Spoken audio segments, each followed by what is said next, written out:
السلام علیکم میرے پیارے ویورز، امید کرتی ہوں کہ انشاءاللہ آپ لوگ جہاں بھی ہوں گے خیریت سے ہوں گے۔ تہہ دل سے شکر گزار ہوں کہ میری یہ ویڈیو دیکھنے کے لیے آپ نے اپنا قیمتی وقت نکالا۔ آپ نے اگر ابھی تک میرے چینل کو سبسکرائب نہیں کیا تو کائنڈلی کر لیں، بیل آئیکن کو دبا لیں تاکہ آنے والی ویڈیو آپ کو مل سکے۔ جو تصویریں آپ سے شیئر کرتی جا رہی ہوں یہ ایک سمال ڈیم کی ہیں۔ ایک ڈیم پہ جو چھوٹے ڈیم ہوتے ہیں وہاں پہ ہماری دعوت تھی، ہم وہاں گئے، ہم نے وہاں پہ میٹھے پانی کی مچھلی شکار کی، خود شکار کی، پھر اس کو کھایا، پکایا اور بہت مزہ آیا۔ پکانے والے بڑے ماہر تھے کیونکہ سندھی بچے تھے جو یہ مچھلی نکال رہے ہیں، اور ان کو پکانے کا آپ کو پتہ ہے سندھیوں کو طریقہ بہت اچھا آتا ہے کیونکہ یہ لوگ جو ہیں بہت ماہر ہوتے ہیں اور یہ مچھلی بہت زیادہ کھاتے ہیں۔ جس طرح سندھ اور بلوچستان میں مچھلی بہت زیادہ کھائی جاتی ہے، اب تو خیر پنجاب میں بھی بہت ٹرینڈ ہے، لیکن پہلے مچھلی پنجاب وغیرہ میں بہت کم کھائی جاتی ہے۔ یہ جو آپ کو نظر آ رہا ہے یہ ایک درخت تو نہیں، ایک پودا ہوتا ہے جس کو آک کہتے ہیں، پھر اس کی بھی آپ سے میں باتیں شیئر کروں گی۔ یہ جو پک رہی ہے یہ شوربے والی مچھلی ہے، لیکن ذرا بھی اس میں بدبو اور اسمیل نہیں تھی۔ اور یہ جو بچے کھڑے ہیں یہ سارے سندھی بچے ہیں، اور یہ سندھ سے یہاں ان زمینوں پہ آ کے رہتے ہیں، کسی ایک جگہ یہ رہتے ہیں، یہ مخصوص کسی کے خاص ملازم نہیں ہیں۔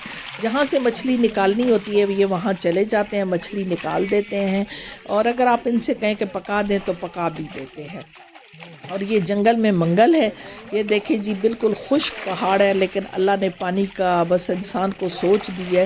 انسان اشرف المخلوقات ہے، وہ سوچتا ہے تو کچھ نہ کچھ کر لیتا ہے۔ یہ نالے ٹائپ جو زمین ہوتی ہے یہ ان ڈیمز کے لیے بہت مفید ہے، بہت اچھی ہے، کیونکہ اس کو آگے سے آپ برج بنا کے، بند بنا کے آپ جو ہے اس کو بنا لیتے ہیں، اپنا ڈیم بنا لیتے ہیں۔ یہ اب مچھلی ڈیم سے نکالی جا رہی ہے اور یہ پھینکتے جا رہے ہیں۔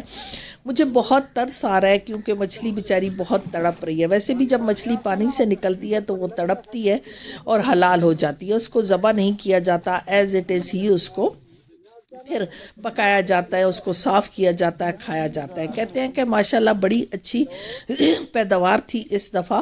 اور یہ بنارس انکل ہیں، ان کے بیٹے ہیں حنیف بھائی، انہوں نے یہ اپنی زمینوں پر ڈیم بنائے ہوئے ہیں۔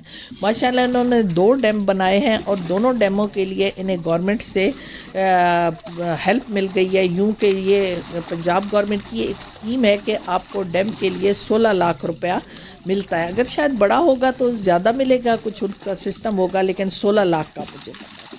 آج کل نہیں پتا یہ کتنا ہے یا نہیں ہے، یا ختم ہو گئی ہے اسکیم، کیونکہ گورنمنٹ بدلتی ہے تو بہت ساری اسکیمیں بھی ختم ہو جاتی ہیں۔ لیکن پٹھوار ریجن کی زمین آپ جانتے ہیں کہ انتہائی ناہموار ہے، خشک پہاڑ ہے، اونچے نیچے پہاڑ ہیں، نالے ہیں، کس ہیں جس کو ہم کس کہتے ہیں، اس طرح کی زمین ہے۔ یہ آپاشی کے لیے بھی اتنی موضوع یوں نہیں ہے کہ ہماری زمین ہموار کم ہے، پھر بارشیں بہت کم ہوتی ہیں۔ یہاں کی زمین کا انحصار جو ہے وہ بارشوں پر ہوتا ہے۔ بارشیں ہو گئیں تو فصل بہت اچھی ہوتی ہے۔ فصل بھی یہاں گندم، چنا، جوار، باجرہ ہی ہوتا ہے، باقی تو کوئی فصل ہوتی نہیں ہے، کیونکہ یہ ساری جو نہری زمینیں ہیں ان میں یہی فصل، یہ بارانی زمینوں میں یہی فصل ہوتی ہے اور بارشوں پر انحصار ہے۔ اس سال کیونکہ بارشیں نہیں ہیں تو گندم جو ہے وہ رک چکی ہے، بالکل بہت چھوٹی چھوٹی ہے، اور بالکل بارش نہیں ہے۔ اس سال خشک سالی ہے، بہت ہی اللہ رحم کرے، لیکن برا سال ہوگا۔ مال مویشیوں کا چارہ بھی نہیں ہے، لیکن جہاں کہیں تھوڑا بہت پانی جمع ہوتا ہے تو پھر نزدیک کچھ نہ کچھ چارہ وہ اگا لیتے ہیں یا اگاتا ہے۔ یہ تو کچھ تھوڑا بہتر ہی ہے۔ اس کے ساتھ ساتھ جو زمین ہے وہ یہ ڈیم کا پانی اس کو بھی تھوڑا بہت زمین کے اندر سے نکل کے تو نمی ہوتی ہے تو وہ زمین کچھ بہتر ہوتی ہے۔ ان لڑکوں کو یہ جو ہے فشنگ کا طریقہ بہت اچھا آتا ہے۔ یہ جس طرح بوٹ لگا کے، جال لگا کے یہ جو ہے اپنے ڈیم سے مچھلی جو ہے پکڑتے ہیں، اور اس طریقے سے یہ پھر منڈی میں جاتی ہے۔ ان کی منڈی فتح جنگ ہے، اور فتح جنگ میں جا کے یہ برف کی گاڑی آتی ہے، برف کی گاڑی میں جا کے یہ پھر وہاں بک جاتی ہے۔ تو کہتے ہیں ہمیں ماشاءاللہ 2 دفعہ ہم نے مچھلی نکالی ہے، تو وہ کہتے ہیں کہ بہت اچھا رسپانس رہا ہے۔ اگر آپ کا نام لکی ڈرا میں آ جائے، آپ کے پاس ایسی زمین ہے تو وائی ناٹ، آپ اس کا استعمال کریں۔ اگر میرے پاس ایسا ہوتا تو میں ضرور کرتی، گورنمنٹ کا کوئی اتنا مشکل پروسیجر نہیں ہے۔ ایک اور بھائی ہیں غلام ربانی بھائی، وہ بتا رہے تھے کہ میرا نام لکی ڈرا میں نہیں آیا تھا، قرآن اندازی میں نہیں آیا تھا، تو میں نے خود اپنی زمین پر کام کر کے ڈیم بنایا، اور کہتے ہیں کہ ماشاءاللہ میں نے بھی 50 من مچھلی نکالی تھی اور مجھے بھی بہت اچھا میرا بھی رسپانس رہا۔ یہ 4-5 سال میں بھر جاتے ہیں، اگر بارشیں بہت زیادہ ہوں تو جلدی بھر جاتے ہیں، بارشیں نہ ہوں تو پھر ان کو ٹائم لگتا ہے۔ اس سال بارشیں نہیں ہیں تو مچھلی بیچاری جو ہے اسی پانی میں زندہ رہے گی، جو چھوٹے بچے ابھی یہ ڈالیں گے۔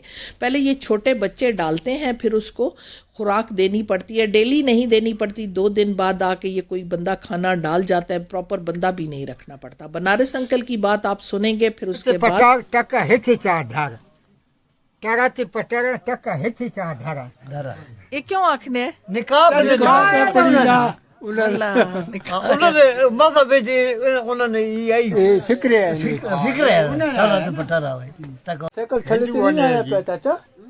اللہ کوئی ہندوؤں نہ واقعہ یاد ہونے ہندیوں کو آنڈی ہے جی بوری جوانی اچھے بلو سوت تے اچھا آیا گھنن ہاں تے بھوئیں نے وچ دھڑی نے دبایا، اچھا ایک من معاف کیتا، اچھا اگے کے کھڑا دوگا، اچھا جسے اگے کے کھڑا تریا معاف کر کے تے گیا کھوتا چے کے لگا گیا۔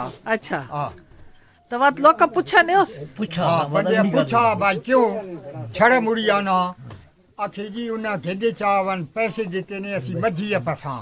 اچھا ہاں اپنے بستی نہ یعنی بستی انہاں ذکر نہیں کیتا، نیا کیتا اسی تو ہاں واتا کھاوا جے 50 گال سر پار دے ماما اسی کے کراوا گالی کٹھاں وا نا سر پر ہندی نے سر پار دے ماما دینا تو کیوں نہ ہے ہاں یہ گل ہے۔